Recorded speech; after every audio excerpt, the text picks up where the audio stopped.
konvensional ataupun ultralight untuk mendaki itu utamakan yang paling utama itu keselamatan dan kenyamanan gitu. Kalau masalah ringan nanti semua itu berproses kok.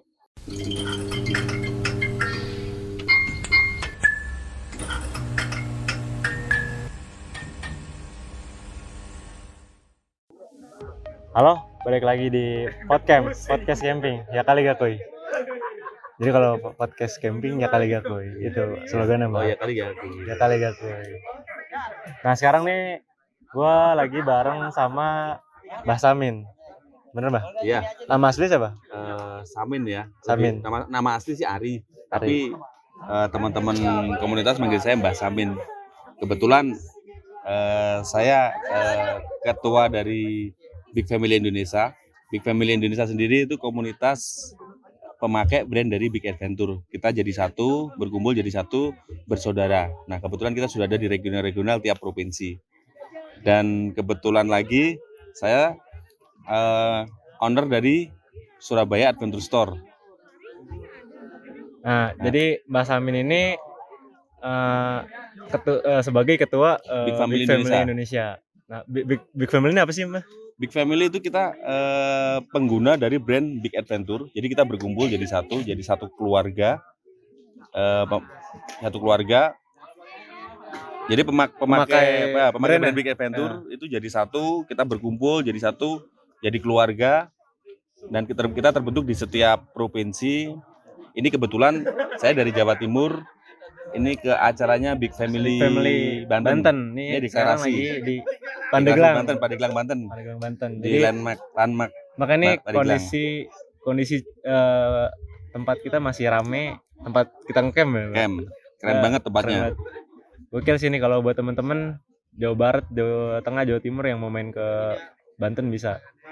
Nah ini Big Adventure ini brand tenda atau Big Adventure sendiri, jadi brand Big Adventure sendiri bukan cuma brand tenda ya. Jadi kayak layering tapi yang sistemnya ultralight ya. Kita ambil konsep nyaman di pendakian, nyaman di campground, tapi kita tetap memperhatikan dari berat.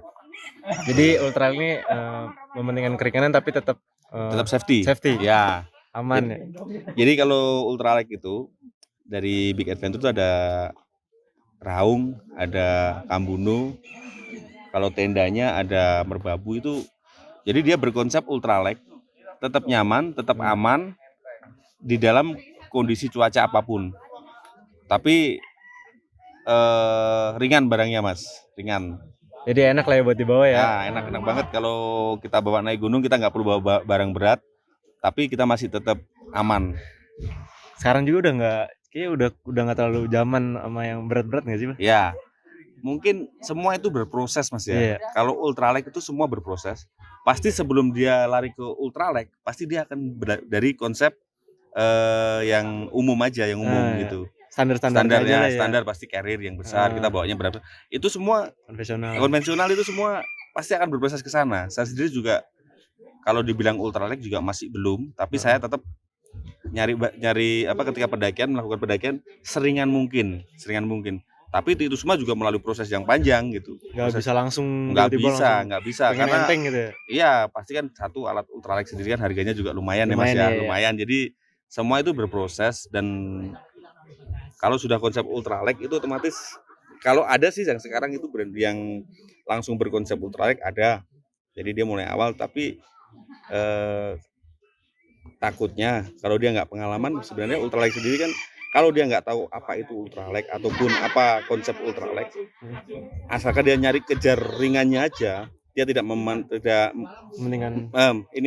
melihat faktor keamanan, safety-nya itu banyak kan kejadian-kejadian. Nah, ilmu edukasi tentang ultralight sendiri kan selama ini masih kurang ya. Ada di forum-forum tapi hanya beberapa orang yang mungkin benar-benar menguasai. Tapi kalau orang pengen mengejar ultralightnya aja tanpa tahu ilmu ultralight itu juga akan berbahaya juga gitu loh. Jadi jatuhnya pengen ringan tapi nggak safety. Nggak safety.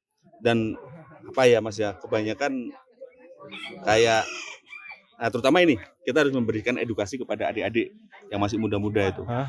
Kan banyak kejadian kemarin yang meninggal anak 3, dia pakai Oh iya, flysheet aja itu di flysheet gunung aja. di Jawa Barat ya. Di Jawa Barat itu ya. Itu dia hanya pakai flysheet, tidak disertai dengan layering yang bagus. Jadinya berbahaya buat anak yang masih pemula, tapi dia pengen ngejar ringan, dia belajar, dia hanya melihat. Makanya buat teman-teman penggiat ultralight kalau bisa tularkan ilmu ultralightnya, ilmu pengetahuan tentang ultralight ke adik-adik yang baru belajar ultralight tadi, karena itu sangat berbahaya ketika diterapkan sama anak-anak yang masih pemula. Nah itu Mas. Jadi biar teman-teman di luar sana yang pengen ringan tuh tetap memperhatikan safety, Nah, keamanan. yang paling utama itu sih ya. Yang paling utama itu.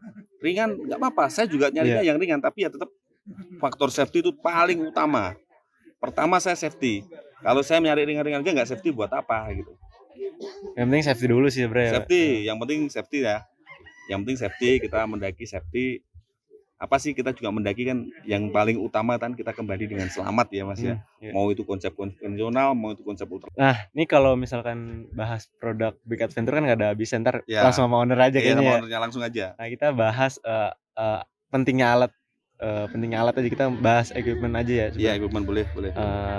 Banyak orang sekarang naik asal naik gitu kan, tanpa memperhatikan. Betul. Kayak banyak juga kejadian kayak orang naik nggak pakai naik gunung nggak pakai SB, camping tempatnya dingin nggak pakai SB, tanpa memperhatikan safety lah ibaratnya. Hipotermia takutnya ya Mas ya. Nah itu gimana sih Mas tanggapannya? Atau ada? Sebenarnya untuk pendaki yang saat ini ya, itu sudah banyak referensi ya Mas ya. Kita biar mendaki aman ya, itu banyak referensi gunung. Sekarang bisa kita lihat jarak antara pos 1, pos 2 itu sudah terperhatikan semua. Dan biasanya suhu di tempat itu kira-kira suhunya berapa, ini ketinggian sekian suhunya berapa.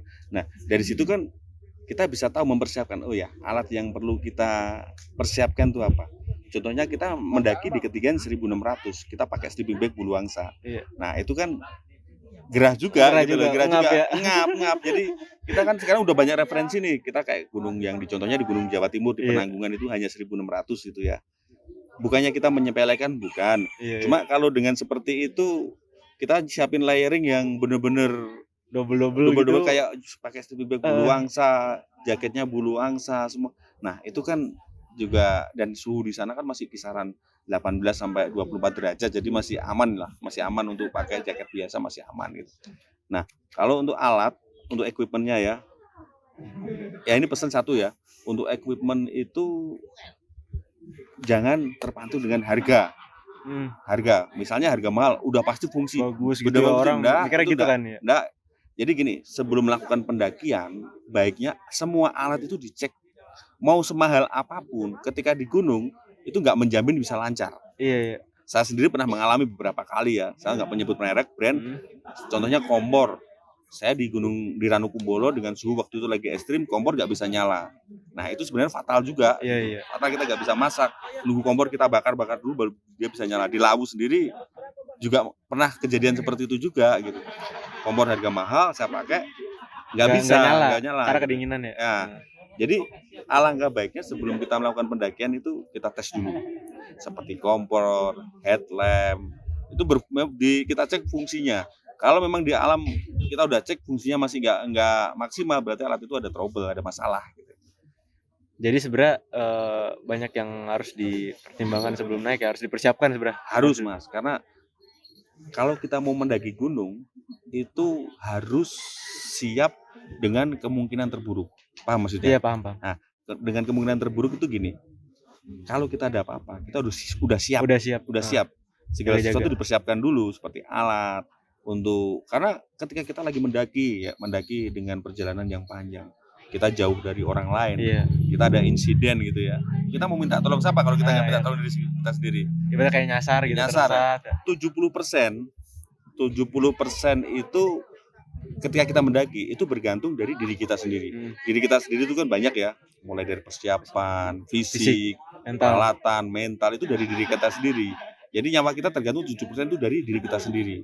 Iya kan? Iya. Kalau alam nggak bisa dijadikan faktor karena alam bisa berubah sewaktu-waktu, itu urusan yang di atas ya. Seperti teman itu mengenali teman pendakian. Nah, itu teman pendakian itu yang 30%. Yang paling utama itu diri kita sendiri. Tetap dari diri sendiri dulu ya, baru Ya, ke dari diri temen. sendiri. Mulai dari peralatan, contohnya dari diri kita sendiri itu kita bisa menyiapkan peralatan yang seperti apa nih. Jadi kita siapkan tenda. Kita mau naik di gunung yang suhunya ekstrim, contohnya gitu. Iya. Nah, kita harus siap dengan tenda yang memang tahan dengan suhu yang ekstrim.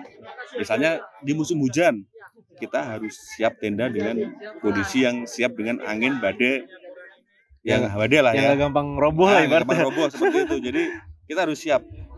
Kalau musim kayak thermal blanket ya, thermal blanket itu memang kita sering menyepelekan, tapi itu vital sebenarnya. Jadi ketika kondisi seperti kita nggak tahu ya di jalan ya, karena beberapa kali saya sendiri sering ketemu pendaki di jalan dia ditinggal temennya. Iya. Nah itu sering kali saya nemu itu dengan tanpa persiapan matang, akhirnya dia sendiri sakit di perjalanan, dan itu kan juga kasihan. Jadi kayak temennya juga nggak terlalu, jadi kayak egois gitu jatuhnya. Ya, makanya kan Mas, terkadang kalau kita mendaki itu harus mengenali ya siapa yang kita mendaki. Karena 30% itu juga vital juga. Penting juga ya, temen itu penting juga. Penting juga, 30% itu penting juga. Karena berarti kalau kita kenapa-napa ya yang bisa nolong kita ya teman juga. Tadi kalau 30% kita 70% kita udah persiapan udah matang nih, tapi kan kita nggak tahu kondisi di pendakian tuh seperti apa. Kita kan nggak tahu nih. Nah, ketika kita udah benar-benar ngedrop, ya kita tergantung ke 30 orang ini, 30% ini tadi.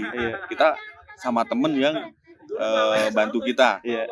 Mungkin dengan ketika kita hipo, kita kasih layering yang bagus ini. Walaupun kita udah persiapan, tapi kita nggak tahu kondisi fisik seseorang. Atau kita kesleo, kita misalnya salah milih sepatu.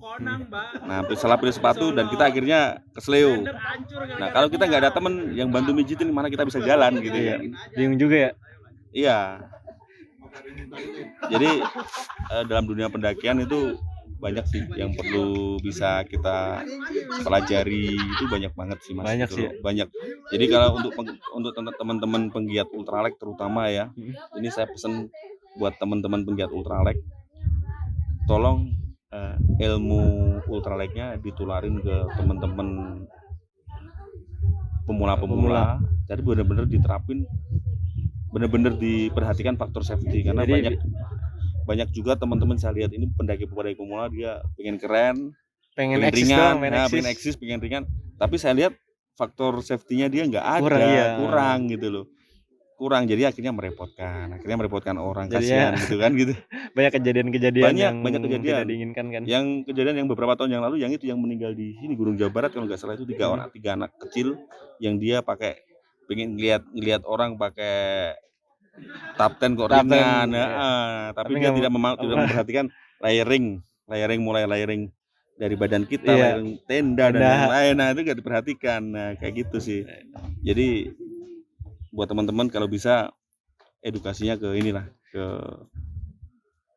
ya sebenarnya saling ini aja ya, saling mengedukasi buat teman-teman yang udah paham tentang ilmu ultralight, ya di sharing lah. Buat teman-teman pemula yang ibaratnya kayak dirangkul juga nggak sih? Gitu. Iya, dirangkul juga, harus dirangkul itu.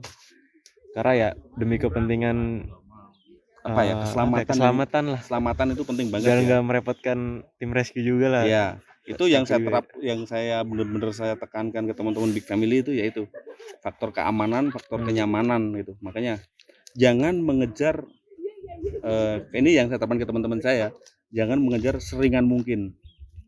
Karena kalau mengejar seringan mungkin gampang aja gitu. Cuma yang penting keamanan diperhatikan paling utama gitu. Nah, ini terakhir nih, Mbah. Iya.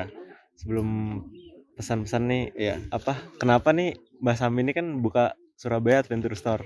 Nah, kenapa milih produk Big Adventure ini? Karena saya milih produk Big Adventure ini untuk jualan. Yang pertama karena harganya terjangkau ya Mas ya. Masih masuk untuk untuk lokal sini masih masuk. Dengan harga segitu kita dapat spesifikasi yang lumayan bagus. Jadi masih worth it, masih bisa dijangkau dengan mahasiswa juga bisa dijangkau juga gitu ya. Dan di Jawa Timur sendiri pemakai terbesar juga. Jadi alhamdulillah setelah saya jualan di Jawa Timur sendiri, pemakai dari brand Big Adventure sendiri meningkat drastis gitu. Dulu kayak cuman kalau di camping, Iya, di dikit, kecil gitu. campground cuman 1, 2. 1, 2 belum Sekarang udah naik gunung tuh belum tentu ketemu pendaki Iya. kita. Tapi sekarang kita mau naik gunung selalu ketemu pemakai Brand Big Adventure. kalau dulu sama pemakai ketemu ngobrol gitu. Ngobrol, iya. Sekarang kayaknya udah Ya dulu saya gini, saya rangkul nih ada orang pakai Brand Big Adventure misalnya lagi di Semeru nih. Saya ketemu tenda Big Adventure walaupun dia jauh saya nggak kenal, saya tanpa malu saya datengin, gimana nih Mas pengalamannya, sharing. Nah dari situ dari teman-teman yang sharing sama saya akhirnya saya memutuskan untuk ikut. Oh, dari jadi respon reseller ya. si Ya, pemakai-pemakai respon itu ya. Dan saya lihat pasar Jawa Timur bagus. Terus penggemar dari Brand Big Adventure juga banyak banget gitu. Iya. Kayaknya udah panas banget ini ya. Panas banget, Panas banget ini. Ini udah siang banget ya. Udah mau balik Ya, kita udah ke Surabaya. harus balik lagi ke Surabaya. Ke Surabaya. Mungkin ada pesan-pesan terakhir dulu deh buat teman-teman. Buat teman-teman semuanya ya, konvensional ataupun ultralight, untuk mendaki itu utamakan yang paling utama itu keselamatan dan kenyamanan gitu. Kalau masalah ringan nanti semua itu berproses kok. Nggak bisa orang langsung mengejar proses paling ringan, nggak. Semua itu berproses. Semua pendaki itu berproses. Jadi kalau saat ini masih konvensional, ya sudah nikmati konvensionalnya. Nanti suatu saat akan ultralight pada waktunya gitu. Iya. Ya udahlah, gitu aja, panas banget ini. Iya. Jadi buat teman-teman yang emang kalau tertarik sama produk Big Adventure bisa langsung cek di Instagram Big Adventure atau di follow Surabaya Adventure Store. Surabaya Adventure Store. Langsung aja cek. Promo dapat lah ya, potongan-potongan. Gampang, kalau itu DM aja kita. DM. Kebetulan saya yang pegang Instagramnya kok. Gitu. Oke, langsung aja kalau emang mau pesen produk Big Adventure bisa lah ke SAS, bisa juga langsung ke Big Adventure langsung. Ntar kalau udah beli kita bisa camping bareng. Nah, boleh. Mau Bisa. ke Jawa Timur kontak aja gitu. Oke. Kontak langsung DM aja, nanti informasi tentang gunung di Jawa Timur bisa saya kasih lah. Gitu. Oke. Mungkin cukup sekian podcast camping kali ini. Oke, thank you.